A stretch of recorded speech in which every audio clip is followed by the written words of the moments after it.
Olá, gente linda, gente querida! Estamos em mais um episódio do Pode Liderar, o podcast que você ouve e tem vontade de liderar.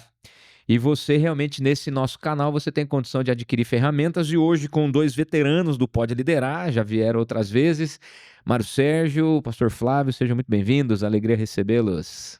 Alegria nossa poder estar partilhando da mesa aqui com você. Fantástico, seja bem-vindo. Prazer estar aqui com vocês, com meu amigo Mário também. Fantástico. Uma alegria, vamos conversar. Bora.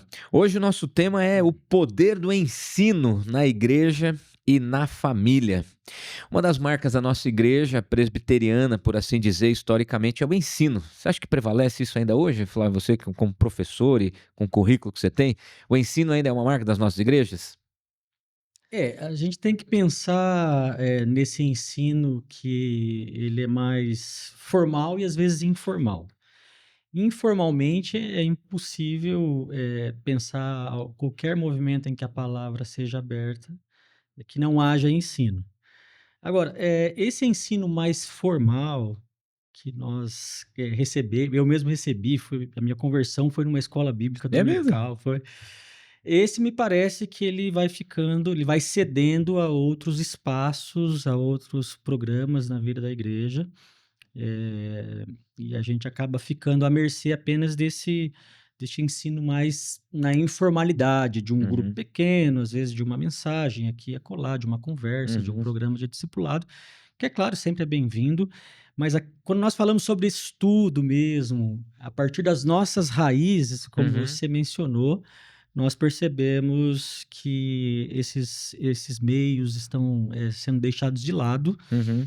e nós já estamos começando, inclusive, a colher alguns frutos, Amargos, né, inclusive. alguns frutos amargos desse abandono, É. no meu caso, o caqui, tá bom?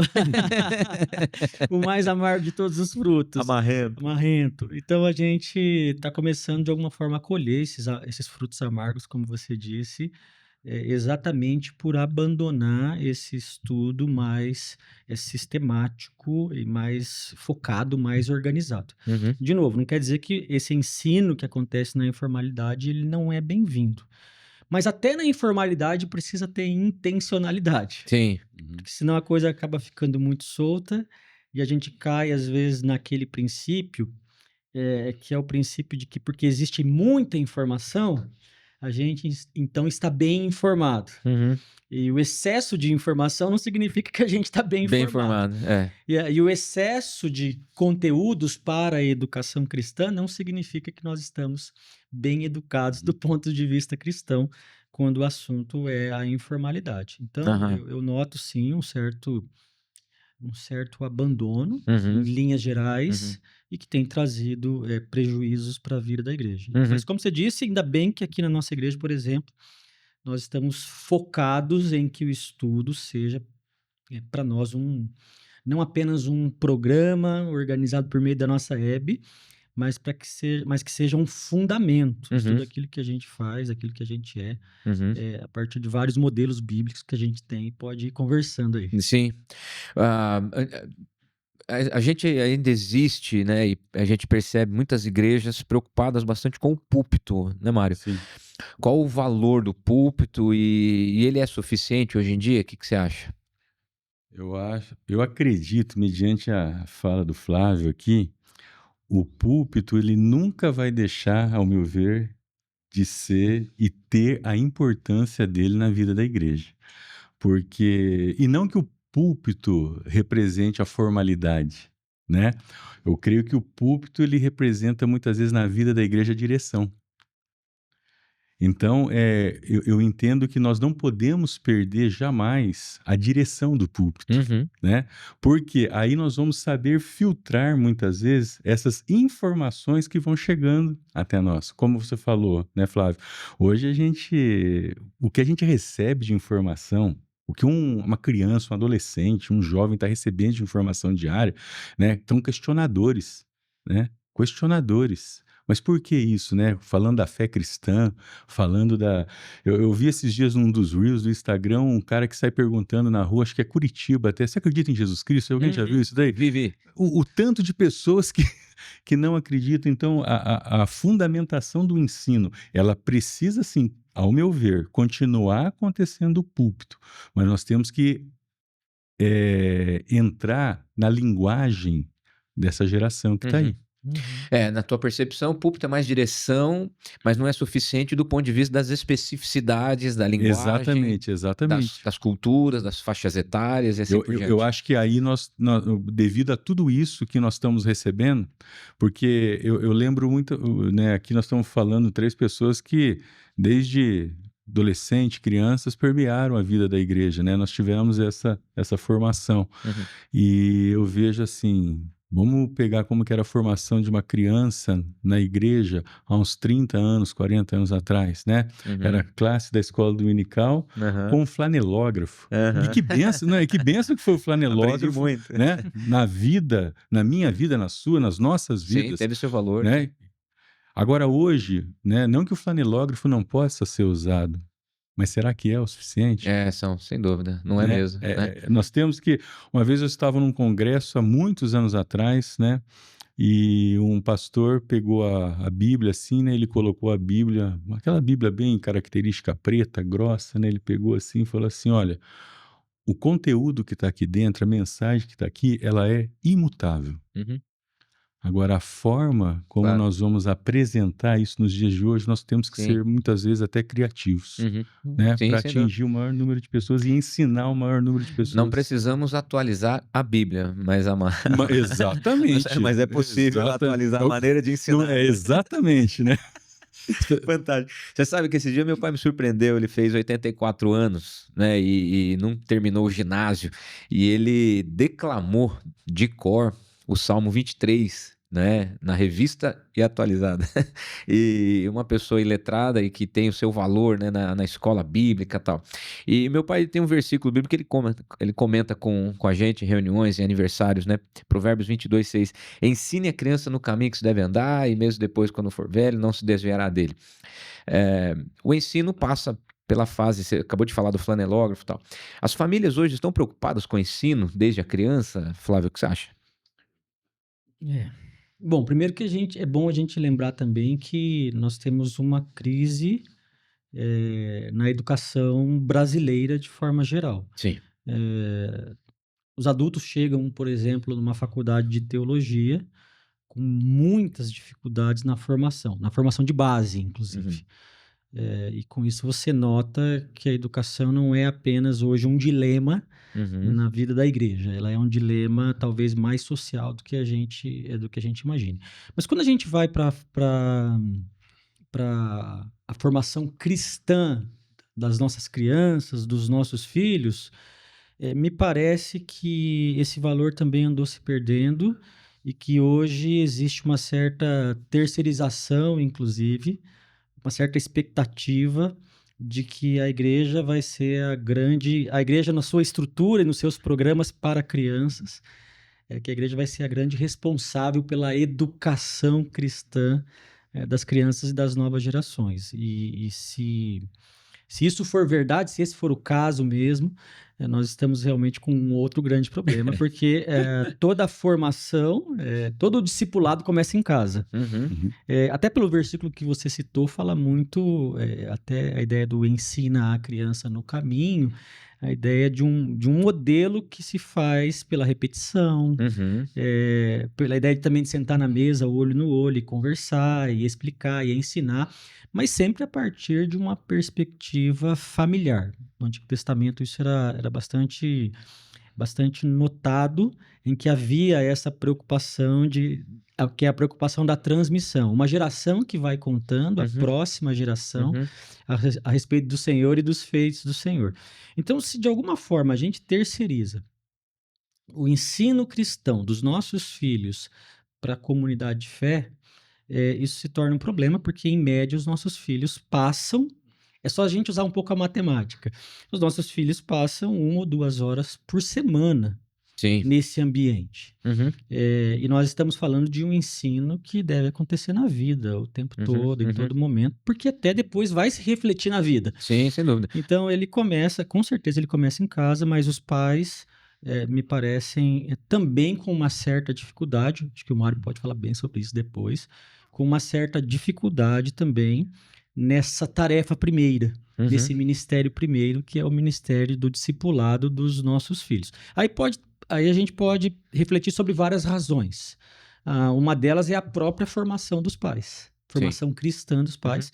E eu não quero aqui de forma nenhuma soar aqui na minha fala de forma muito crítica, mas a gente precisa refletir, a gente precisa pensar, porque nós estamos instruídos biblicamente para seguir um determinado caminho que pede essa Uhum. vida de formação de discípulos em casa. Uhum. Se não acontece, de novo, não é uma fala crítica, mas a gente precisa entender por que não acontece. E quem sabe, como comunidade de fé, falar mais sobre o tema, descobrir melhor as causas e tentar propor caminhos para que a gente volte para um processo um pouco mais tranquilo, um pouco mais natural das coisas, como elas devem ser.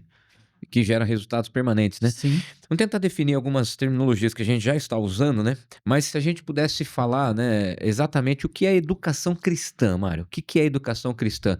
É eu pegar a Bíblia? É eu pegar as revistas da escola dominical? É eu comprar e dar para o filho? Exatamente o que é educação cristã e como que isso acontece no seio da família? Educação, antes de mais nada, é a transmissão de um ensino, de uma ideia, né, de um conceito ou até de uma crença, né? Então, quando nós falamos da educação cristã, nós estamos dentro do seio familiar, nós estamos falando daquilo que nós, como pais, e nós aqui três somos pais, o que nós estamos passando na vida dos nossos filhos. Uma vez eu li um livro muito interessante, se não me falha a memória, o nome do livro era Passando a Tocha da Fé. E o livro começava assim com a primeira cena do livro era a mãe estava dentro de casa e daqui a pouco ela escutou uma gritaria dentro do quarto, parecendo que estava uma briga e o casal de filhos dela, crianças, estavam lá dentro. E ela chegou assustada dentro daquele quarto, abriu a porta e falou assim: "O que está acontecendo? O que é isso? Vocês estão brigando?" Ela falou: "Não, estão brincando, mas brincando do quê? Ah, de papai e mamãe." Ou seja, Então, o que isso está fantástico, né? O simbolizando, né? modelo. O que nós estamos ensinando? Né? Porque nesse texto que você citou de Provérbios 22:6, ensina a criança no caminho, né? Quem vai ensinar, e a educação começa, tem que estar minimamente embasado daquilo que quer ensinar. Então, se nós vamos ensinar os nossos filhos sobre a vida cristã, nós precisamos conhecer essa vida e, principalmente, procurar o quê? Praticar essa vida, começando dentro das nossas casas. Uhum. Porque isso daí vai gerar um impacto de ensino muito grande na vida dos nossos filhos. Sim. O que eles estão vendo, o que nós estamos vivendo, né? E nós, quando a gente fala, o Flávio falou muito bem aqui da terceirização, hoje muitos pais delegam para a igreja, né, a responsabilidade da formação cristã dos filhos, delegam para a escola a responsabilidade de formar cidadãos, né, no aspecto de exercer uma cidadania. A escola tem um perfil, né, de ensino pedagógico. A igreja é um excelente apoio para o ensino cristão. Mas tudo isso tem que começar em casa. E nós, como pais, e a todos os pais que estão me escutando, nós precisamos estar inteirados nos ensinos da palavra, procurando conhecer a palavra, procurando absorver os ensinamentos dela, para que nós possamos usar essa prática de educação dentro de casa. Porque nós somos de uma geração lá atrás que se falava muito do culto doméstico. E ok, o culto doméstico é uma ferramenta ainda, mas o culto doméstico ele pode ser isso aqui. É um bate-papo ao redor da mesa. Como é importante a mesa dentro das casas. E eu conheço famílias cristãs que estão perdendo a capacidade de até orar para agradecer o alimento. É. Impressionante. Você sabe que esses dias o Dani foi convidado para fazer parte de uma live com Valdir Stornagel, da revista Ultimato, um podcast online fantástico. O Dani se saiu super bem. E ele falou uma coisa interessante de um estudo que eu tenho feito já para nossa liderança aqui. sobre a diferença entre o guia e o vendedor de mapas. O guia é aquele que ensina no caminho porque conhece antes, durante e depois, né? O vendedor de mapas é aquele descompromisso. Tá aqui, me paga, tá aqui o teu Vai. mapa, tchau. Uhum. E ele sai procurando outras pessoas para vender os seus mapas. Uhum. E ele citou esse exemplo. Ele falou: eu aprendi com meu pai a diferença entre ser guia. Eu fiquei muito entusiasmado. Mas a educação cristã também, óbvio que a gente está falando do ambiente da criança, porque o versículo sugere isso, mas na andragogia, você estava falando de adultos, jovens que chegam na faculdade já com muita dificuldade cognitiva mesmo, né? Uhum. Algumas pessoas, eu não sei se eu ouso dizer, você é educador, tem homens, mulheres que estão chegando na faculdade com uma espécie de analfabetismo funcional, Uhum. não consegue ler, não consegue compreender, não tem paciência para textos e livros. É possível ainda resgatar esse processo de andragogia dentro da educação cristã? Eu acho que você já tocou num ponto fundamental. Hoje o Brasil, ele infelizmente, nos meios de educação, ele já é reconhecido como um país em que esse analfabetismo funcional é uma realidade. Dados técnicos mesmo. Dados técnicos. Isso é uma realidade, o que torna, inclusive, o que nos faz pensar a respeito, claro, do papel da faculdade, né? Mas também nos faz pensar a respeito dos profissionais que estão saindo, porque às vezes em 3, 4 ou 5 anos não dá para fazer muito milagre a partir de uma vida inteira de formação. E, de novo, é interessante sempre pensar o quanto a sociedade e a igreja, de fato, estão em diálogo o tempo todo. E essa mesma deficiência funcional, ela está também na educação cristã. Então, nós vivemos um tempo de um certo também analfabetismo bíblico. Esse é um tema que eu venho batendo bastante em pesquisas e em conversas com estudantes, onde a gente perdeu muito esse referencial, desde a leitura, mas é claro, aí entra naquilo que você falou, até as questões de interpretação, às vezes de questões básicas, mas principalmente, no caso da educação cristã, quando o assunto é a vivência do que se absorve. Então, por exemplo, o grande dilema da educação a vida inteira foi aquilo que você aprende e aquilo que você pratica. Ou seja, a diferença que há entre receber uma informação do ponto de vista cognitivo e essa informação penetrar o coração com tamanha força a ponto de não ser apenas informação, mas ser um meio de formação. E a palavra de Deus, ela é, por excelência, por definição, por natureza, um livro que nos leva sempre, o que deve nos levar sempre, a um processo de formação à luz das coisas que nós estamos vendo, lendo e assim por diante. O próprio Jesus, que era conhecido também como Rabi, como mestre, ele sempre ensinava numa perspectiva de formação. E é muito interessante vê-lo à luz também dessa perspectiva, porque ele era não apenas o rabi que ensinava, como era também o próprio conteúdo do que se ensinava. Exatamente para dizer, olha, esse processo aqui não é um processo de aquisição de conteúdos. Não é um curso que se faz. Não é um curso que se faz apenas para adquirir um conteúdo. Não, quando nós estamos diante da palavra de Deus, nesses ambientes que nos são próprios de educação cristã, seja numa faculdade de teologia, seja na igreja, seja na EB, por exemplo, como é o nosso contexto aqui, a nossa expectativa primeira é que esses conteúdos se tornem conteúdos de formação. Para serem conteúdos de formação, um pouquinho antes tem que ser conteúdos de transformação para a formação. Claro. Então, não tem outro jeito de ler a Bíblia nessa perspectiva, né? Bom, dentro desse analfabetismo bíblico, essa expressão me incomoda demais, porque imagina a gente tentar falar de educação cristã, a gente está tentando falar de um ambiente de igreja, pode liderar, e essa realidade chocante, que é fato, de analfabetismo bíblico. Deixa eu tentar entender. Diante desse conteúdo gigantesco que a gente tem, vocês acham que as redes sociais, elas estão mais contribuindo ou mais atrapalhando? Veja, tem pessoas que hoje buscam em TikTok, em Reels, YouTube, ChatGPT, e aí você tem vamos falar de The Chosen, a Casa de Davi, você tem as novelas nos canais abertos. Esses veículos mais colaboram ou prejudicam? O que vocês acham? Olha, aí é por isso que tudo passa pelaquilo que você está recebendo anteriormente. Porque se você vai para uma rede, se você já tem um mínimo de conhecimento, você vai saber discernir. Se você não tem um mínimo de conhecimento, você aceita tudo aquilo que lhe é passado, né. Então eu vejo assim, do ponto de vista do analfabetismo, eu creio que as redes estão mais sendo prejudiciais, minha opinião. Nada contra, assim, não estou Não, aqui, né. ok, como ferramenta, ok, Exatamente, mas eu concordo com você. eu creio que elas estão sendo mais prejudiciais, É, né, porque existe esse analfabetismo, né, bíblico, existe essa falta de conhecimento da palavra. Tempos atrás, dando um curso, eu coloquei um versículo, né, bem conhecido, vou citar aqui, né, do livro de Josué 24, 15, eu e minha casa serviremos ao ok. Senhor. Eu coloquei esse versículo, né, e falei para as pessoas presentes: "Quantos aqui conhecem esse versículo?" Todo mundo levantou a mão. Aí eu falei assim: "Quem escreveu esse versículo?" 10% da sala. Hum.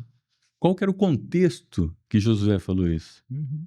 Apenas 2 pessoas sabiam, numa número de 50 pessoas, mais ou menos, É, dentro de uma igreja. Então, é muito raso isso. Então, quando você não entende o que o texto está querendo trazer para você, você compra muito fácil, ou absorve muito fácil aquilo que estão te oferecendo, de uma maneira, às vezes, lúdica, bonita, com uma música de fundo, né, sim. emotiva. E aí, né, nada contra também as séries The Chosen, Casa de Davi, que são séries também que estão mostrando conhecimento, mas ela, por trás dela, tem toda uma romantização, uma dramatização, que em algumas coisas fogem do contexto Sim. bíblico também. Por isso que você conhecendo, você sabe discernir e absorver, filtrar aquilo que vai ser bom. É. Principalmente The Chosen, né, uma qualidade fantástica, Sim, né. sim, Eu sem dúvida. assisti, a gente terminou, não sei se vai continuar, né, mas pelo menos o último capítulo disponível numa das plataformas, A Casa de Davi. O último episódio que ele de fato enfrenta Enfrentou Golias, Golias, né, né? é fantástico, você entra na trama, você sabe o contexto, você sabe a realidade, mas é uma produção bacana. Eh Substitui a educação, Flávio, ou a gente está correndo mais riscos? Porque tem pessoas que assistem um TikTok, um YouTube e se sente mestre para falar de predestinação, por exemplo. De maneira geral, o problema é que eu acho que as redes, elas trabalham muito hoje com os recortes, com os recortes. Então, eu acho que isso, se as pessoas bebem apenas daquilo que se recorta, a coisa fica ainda um pouco mais complexa. Por exemplo, deixa eu contar rapidamente para vocês. Pois não. 2016, 2017, eu tinha um grupo de pesquisa e o título do grupo de pesquisa era A Leitura da Bíblia na Atualidade. Então, peguei lá um grupo de alunos de teologia e nós fomos pesquisar. Bom, primeiro dado, nós descobrimos que a cada 10 pessoas, apenas 30% ainda tinham uma prática devocional diária com a Bíblia, que é uma coisa que nós aprendemos também desde muito cedo. O Mário já falou um pouco sobre isso. E é claro que eu não estou falando apenas de algo mecânico, de fazer pelo fazer, mas de um devocional enquanto exercício prático, real, de uma espiritualidade saudável. Então, apenas 3. Tá, aí a segunda fase das nossas pesquisas mostraram que esses 7 que não têm contato com a palavra, numa vida devocional, eles acabavam tendo contato com a palavra apenas na célula. Tá, aí o próximo passo da pesquisa foi descobrir como era a vida de relacionamento, então, com a palavra dos líderes de célula. Uhum. Entre os líderes de célula, os dados também foram um tanto quanto desanimadores. Nem todo líder, naquele contexto em que a pesquisa aconteceu, necessariamente tinha um conhecimento minimamente adequado ou uma relação minimamente adequada com o texto bíblico, uma prática de leitura adequada da Bíblia. Tá, aí não convencidos ainda, a gente foi tentar descobrir então se existia uma outra fonte. E aí nós descobrimos que muitas pessoas de fato têm contato com a palavra apenas no domingo. E aí nós vamos descobrir como é a vida então da igreja com a Bíblia nos domingos. Bom, a Bíblia de alguma forma em vários lugares se torna quase um objeto de luxo. E, e aí, pensando que as pessoas estão bebendo da palavra, então via pregação, já falamos um pouquinho, ou via o pregador, a pesquisa também descobriu que a maioria dos pregadores usa a Bíblia apenas para um versículo de referência. E não necessariamente para extrair do texto uma mensagem à luz daquilo que a gente crê, que a palavra de Deus é Deus falando por meio do ministro ali, e coisas do tipo, né? Então, eu nem quis continuar muito com esse grupo de pesquisa. Tempos depois eu acabei desanimando um pouco, mas assim, era uma pesquisa assim, que de fato trouxe para a gente muitos pontos de atenção, de desânimo também, mas para a gente perceber o quanto a palavra de Deus tem sofrido exatamente essa questão do esquecimento. E aí tá, mas afinal de contas, então, esse crente, o líder da célula, o pastor que acaba também usando um versículo ali mais para apoiar uma ideia pré-definida, de onde é que esse pessoal está bebendo? Aí a gente foi descobrir também que se bebe hoje muito, claro, da internet. Meu Deus. E das mensagens que lá estão. Só que daí nós descobrimos que a maioria das coisas que se consome hoje na internet, quando o assunto é educação cristã ou a Bíblia de forma geral, a maioria do que se consome de cortes, às vezes de segundos, de minutos. E aí eu fico pensando sempre numa coisa que me preocupa, que são as nossas raízes, né? Porque nós somos definidos, inclusive, enquanto cristãos, pelas nossas raízes, por aquilo que são os nossos fundamentos. Eu não estou nem falando de fundamento em certos conhecimentos, mas um fundamento que é construído a partir daquilo que você, claro, pesquisa, estuda, lê, mas que você vivencia dessa palavra que é viva. E que ela mesma se define como tal, uma palavra viva, uma palavra eficaz, que não está apenas restrita à letra, porque a letra por si só pode, inclusive, matar. Mas aí a gente fica pensando que hoje em dia, então, a igreja brasileira, em linhas gerais, claro que não podemos generalizar, ela acaba tendo hoje na internet a sua maior fonte, e essa maior fonte acaba vindo por meio de recortes. Aí nós vamos descobrir quem eram os campeões de audiência. Tá, vamos ver, agora eu fiquei curioso. Por exemplo, eu posso falar isso com muita tranquilidade, porque é uma questão de dados. Por exemplo, o pastor Cláudio Duarte é o campeão de audiência nos cortes. Tá. Agora, nos cortes dele, e ele não tem culpa disso, nos cortes que nós, pelo menos, conseguimos levantar para a pesquisa, não havia sequer uma citação bíblica. E eu sei, eu tenho amigos que o conhecem, que sabem que, inclusive, isso o incomoda. Saber que ele está nos cortes daquilo que é mais cômico, o que viraliza, que ele é realmente um cara muito engraçado. É a polêmica, é o engraçado. E talvez o Mário vai poder falar um pouco sobre isso, que ele fala também um pouco na área aqui do Mário. Mas isso, inclusive, o incomoda em saber que as pessoas bebem de pequenos trechos que não necessariamente estão fundamentados naquilo que a gente imagina. É interessante isso. Você sabe que nós temos o nosso canal, Galera da Vila, né? Que já está batendo quase 1 milhão né, de seguidores. Brasil predomina, mas tem no mundo inteiro. Mas você sabe que o nosso short, o nosso recorte do YouTube mais assistido, que tem já mais de 50 milhões, é do Dani, inclusive, não fala nada com nada, cara. É uma brincadeira teatral, onde tem lá uma ideia ligada a um filme divertidamente, e ele conversando com o irmão dele, que nem aparece, você só ouve o áudio, e num recorte ali de, sei lá, 15, 20 segundos, cara, 55 milhões de views. E nada contra a brincadeira. Não, nada contra. E nada contra as brincadeiras que o pastor Cláudio Duarte faz também, aliás. Sim. Aconselho, que é muito legal. Ele é fantástico. E é muito engraçado. Se você vê a pregação inteira, né, não só o recorte, ele tem um fundamento bacana. Mas é triste saber que as pessoas estão bebendo. O pastor Messias, bebendo de fontes de superficialidades. O pastor Messias tem uma frase que eu guardo desde a minha adolescência. Ele fala assim, que nós temos de ler a palavra não para pregá-la, mas para introjetá-la. Né? E a gente busca coisa pronta para passar e fala com propriedade, né? Tem retorno isso, Mário? Tem solução? Então, isso daí eu acho que nós vamos filosofar até amanhã aqui, nós não vamos achar a solução para isso, né?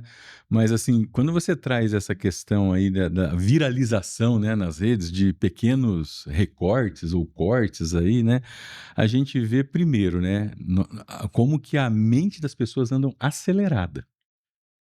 A gente estava falando aqui antes de começar, né, como que as pessoas hoje elas não têm tempo para perder tempo para ver muita coisa. Tem que ver bastante coisa de conteúdo bem enxuto, É. né? Então, as pessoas estão educadas nisso. Uhum.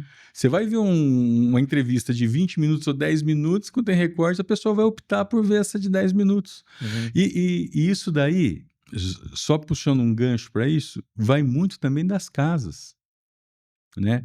Hoje a gente está perdendo, o que eu vejo, essa capacidade das nossas casas ser um lugar do quê? De calmaria. Vamos baixar a poeira um pouquinho, vamos sentar, vamos conversar, vamos olhar no olho, né? Vamos para a mesa sem o celular, vamos ter a oportunidade de ler ou a palavra ou comentar um texto, mas de uma maneira calma. Tudo é corrido, a gente almoça corrido muitas vezes, a gente janta corrido. Lê a Bíblia corrida. Lê a Bíblia Quando corrido, lê, né? né? Ora, tem que orar rápido. Gente, né? Que é isso? A gente tá perdendo a noção, né, do tempo, e a gente está aproveitando o tempo de uma maneira, fazendo uma gestão do tempo de uma maneira tão assim irresponsável, eu vejo, né? Isso passa por dentro das nossas casas. Tem uma matriz de gestão de pessoas, gestão de tempo, produtividade, que é a matriz chamada de Eisenhower. É um gráfico assim, né, que tem a coluna importante, não importante, e a linha urgente e não urgente, né? Óbvio que aquilo que não é importante e não é urgente, muitas vezes é aquilo que gera mais curiosidade, polêmica, e a gente gasta muito tempo fazendo isso. Não é importante, não é urgente, mas a gente faz. São coisas que a gente tinha que simplesmente tirar da nossa vida, né? Passar muito tempo, os dedinhos nervosos nas redes sociais, assim, né?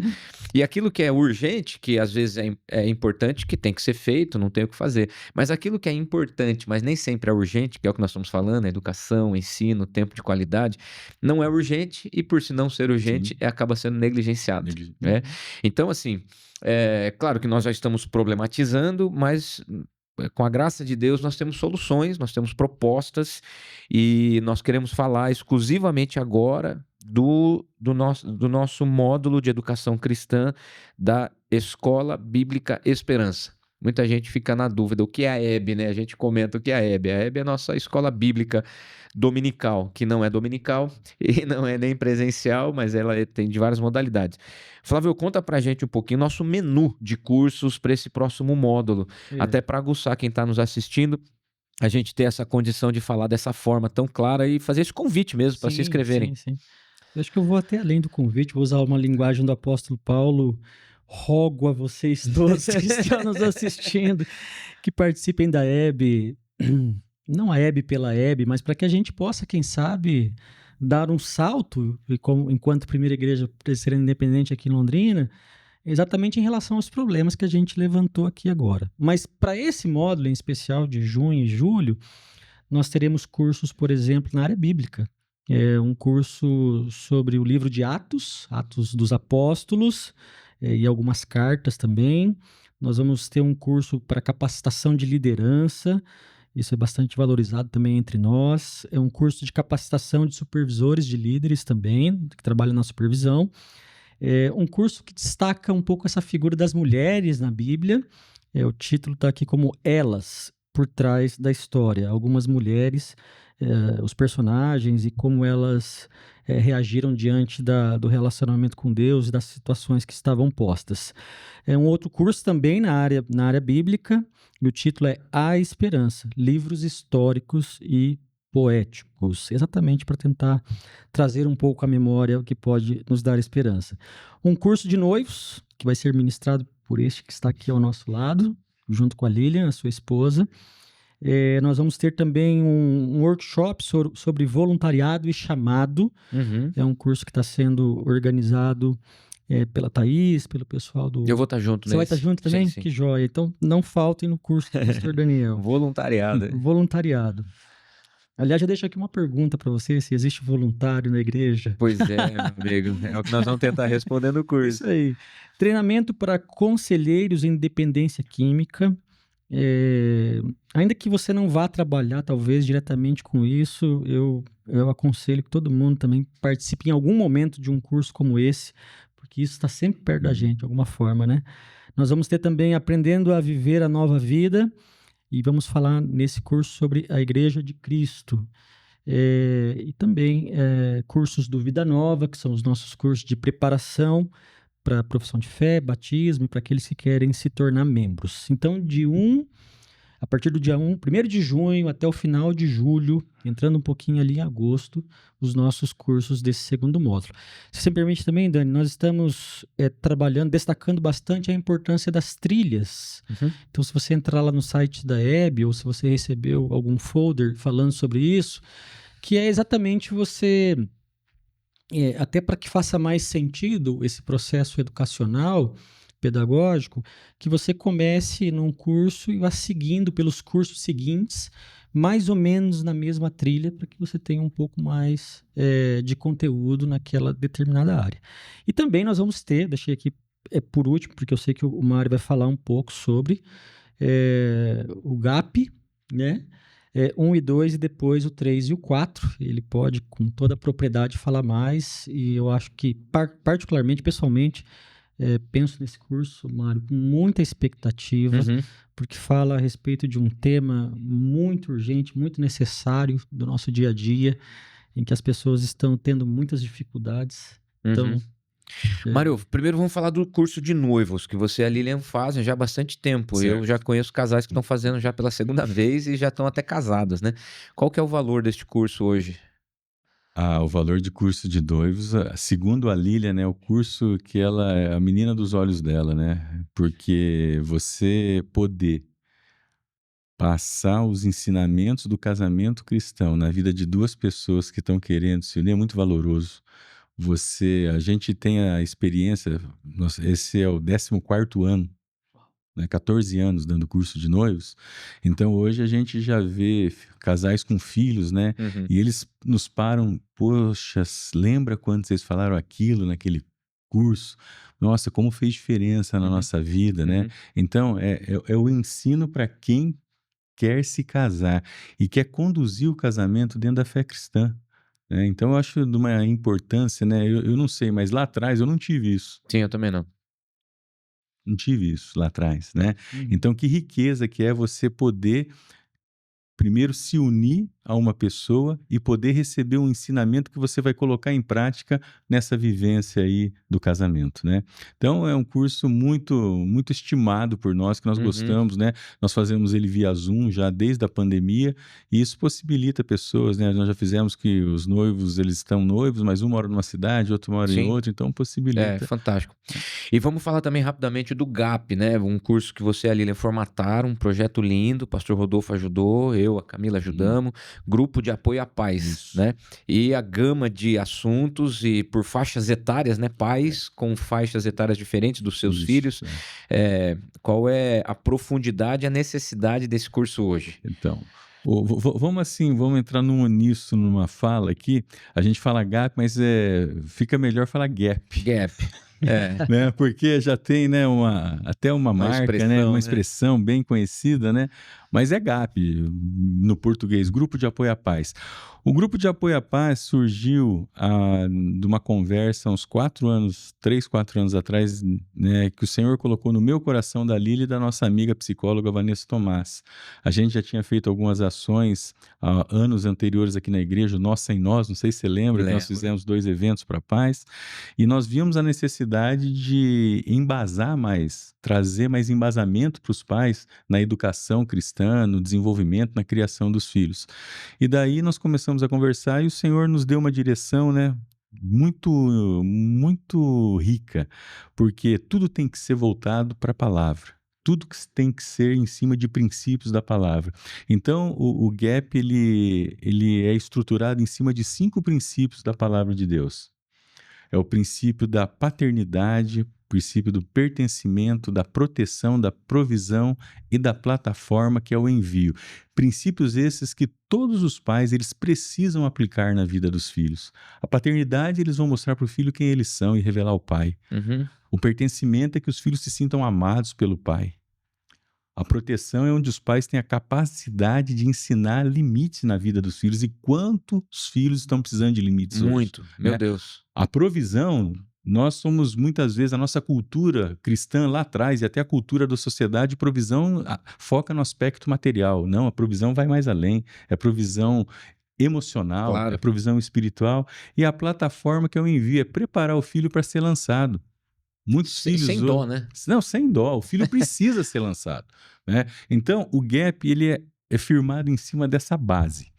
Aí, o que nós entendemos? Nós entendemos que quando a gente fala de curso para pais, é muito comum achar que é para pais de crianças pequenas. Bom, uma vez pai, sempre pai. Tem a fase da infância, a fase da entrada na pré-adolescência, da adolescência, da juventude. E hoje eu estou vivendo, eu sou pai de uma mulher casada. Agora, eu não deixo de ser pai. E que é terapeuta, né, exatamente. E nós não podemos deixar de entender que cada fase, nós pais, vamos ter que dialogar e ajustar essa relação da maneira adequada para eles. Então, o que nós fizemos? Nós dividimos assim. O Gap 1 é para pais de 0 a 5 anos. Aqueles que estão começando, né, na carreira inexperientes, de pai, inexperientes, susto, tudo, adaptação... né? O Gap 2... Desespero. Exato. Uma febre virou uma pneumonia, né?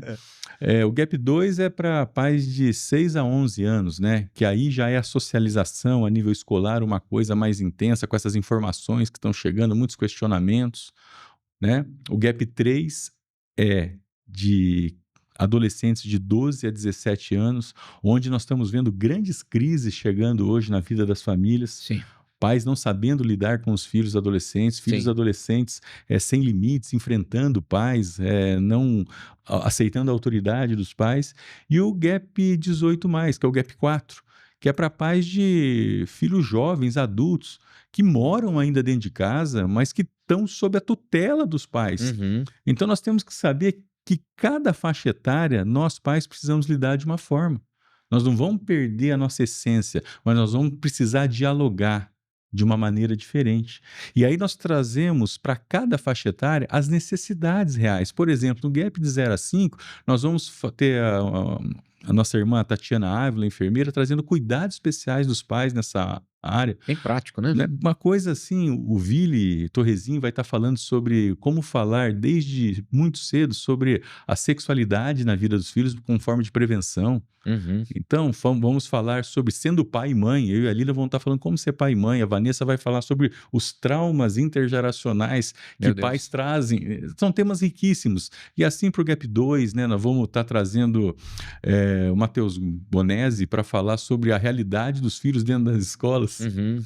Como que se especializou, né? Matheus é um cara fantástico. Então, líder de célula, discipulador. Vamos vivenciando a fé no lar.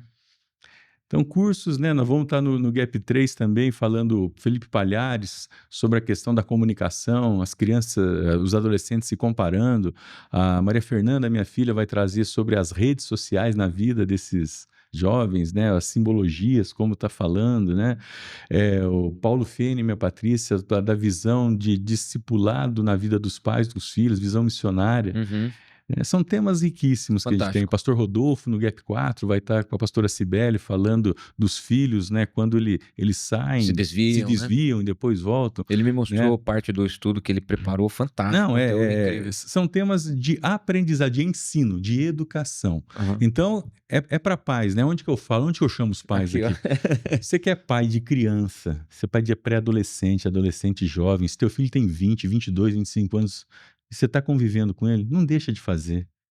Para você aprender a se relacionar melhor com ele, para você ter um relacionamento saudável dentro de casa. Aqui eu quero falar um pouquinho como homem, como pai, mas como terapeuta. É muito triste ver pais chorando, pais desesperados porque não estão tendo relação com os filhos. Isso é muito mais fácil nós administrarmos quando começa na infância. Mas quando o teu filho é jovem, isso não está perdido também. Claro. Nós precisamos ser intencionais. Nunca é tarde para fazer o que é necessário. né? Então, isso daí é o gap. Fantástico, Mário. Bom, a nossa igreja tem como missão ser e fazer discípulos de Cristo. E eu creio que a nossa igreja continua prevalecendo porque o ensino é um pilar indiscutível, indispensável, e nós continuamos investindo. Obrigado pelo teu, né, pelo menu que você mostrou, e aí você fica convidado. Entre nos nossos sites, ipeilon.com/eb, e você tem condição de fazer inscrição, participar presencialmente, online, nos cursos que o Mário mencionou. Eu vou falar também sobre o voluntariado. Você brincou aí, se é que existe voluntário. Na verdade, nós vamos desmistificar isso, porque há uma diferença muito grande entre voluntário e obreiro voluntário, né? Porque voluntário faz o que quer, na hora que pode, né? O obreiro, ele tem uma missão, uma vocação, uma chamada, algo que ele quer fazer porque ele foi desempenhado pelo Senhor para fazer. Enfim, nós temos muitas possibilidades de crescimento. Para a gente fechar, vamos falar de forma prática, né? De repente, pessoas estão longe, pessoas não vão conseguir fazer os nossos cursos, mas de forma prática, qual o valor do culto familiar? Existe ainda espaço para isso, para a educação cristã? Qual é o valor do culto familiar, Flávio? Eu estou me lembrando aqui, por exemplo, daqueles livros, acho que vocês conhecem também, Horinhas com Deus. Lembra desse? Lembro. Essa foi meu primeiro contato com a palavra. Ele acontecia com minha mãe. Meu pai não era, o pai faleceu e ele não era até então, na minha infância, cristão, e ele não valorizava essas coisas. E minha mãe, ao contrário, sempre nos chamando para isso. E mesmo ela, num relacionamento em que o marido não era cristão, ela não deixou de priorizar, não deixou de nos convocar, de nos trazer para perto para momentos como esse. Então, eu diria que é indispensável. Nós precisamos tratar isso como prioridade absoluta, esse tempo que nós temos em família, e esse tempo que nós temos em família, entre outras coisas, é também tempo de ministrar o coração dos nossos filhos, de investir nisso por meio dos nossos cultos Fantástico. familiares, com toda certeza. Nossa igreja também é uma igreja em células. As células acabam ajudando isso, né? Não substitui o culto em família, mas é uma ferramenta que pode também estimular. Oração em família, Mário. Importantíssimo. Faz toda a diferença. Tem uma passagem, quando os meus filhos eram crianças, né? Eles estavam, sabe aquelas discórdias que nos irritam? Você fala uma vez, você fala duas vezes, né? Eu creio que na época a Maria Fernanda devia ter uns 10 anos, o Pedro uns 5 anos, por aí. E eu chamei a atenção uma, chamei a atenção duas, chamei a atenção três, levei o tom da voz e não, aí até que eu coloquei os dois sentados. Aí eu abri a Bíblia, no Salmo 133. E eu coloquei no colo da Maria Fernanda e falei, leia. Ela começou a ler, eu falei, em voz alta, ó quão bom e agradável é que os irmãos vivam em união. Aí ela começou a querer, eu falei, não, vocês estão vivendo isso? Então vocês não estão contra mim. Vocês estão contra Deus. Então agora nós vamos parar e nós vamos orar. E nós vamos resolver isso. Então foi sem berro, né? Foi sem uma correção, mas foi ministrando Buscar a palavra na fonte, e orando. né? Buscar na origem. Né? É orando, né? Todas as nossas situações difíceis, né? E não só as difíceis, mas as situações que nós não estamos conseguindo nós resolver, nós como família nós aprendemos a ir até o Pai. Domingo mesmo estávamos em casa reunidos, né? Já à noitinha, estava eu, a Lília, o Pedro, a Nanda, o Gu, a minha sogra, e na hora do Gu e da Nanda ir embora, o que nós vamos fazer antes de ir embora? Vamos orar. Então, traz o que cada um quer pedir durante a semana. Tivemos ali um momento nosso de orar um pelo outro, de orar pela... Gente, isso né? A gente perde tempo em tanta coisa e a gente evita ganhar tempo na comunhão com o Pai e na comunhão em família. Então, isso daí, nós precisamos ser intencionais. É prioridade. Na verdade, se o culto, a Bíblia, a oração não são cultivados em casa, dificilmente a igreja vai conseguir colocar isso na cabeça dos filhos, né? Recentemente tivemos um episódio, uma luta familiar, e nós temos hábito de orar diariamente, por motivos específicos, refeições, enfim, mas aquele momento foi uma oração de guerra, cara. A gente discerniu nitidamente um ataque das trevas e foi um posicionamento diferente em família.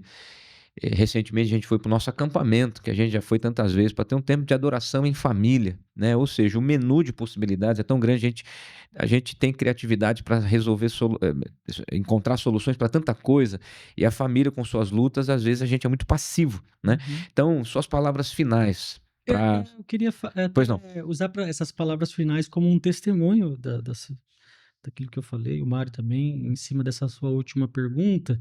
As nossas últimas férias em família, em janeiro passado, na praia, aquilo que a gente está acostumado. Ficamos 10 dias lá. E dessa vez, por iniciativa da minha esposa, da Karine, nós fizemos todos os dias à noite.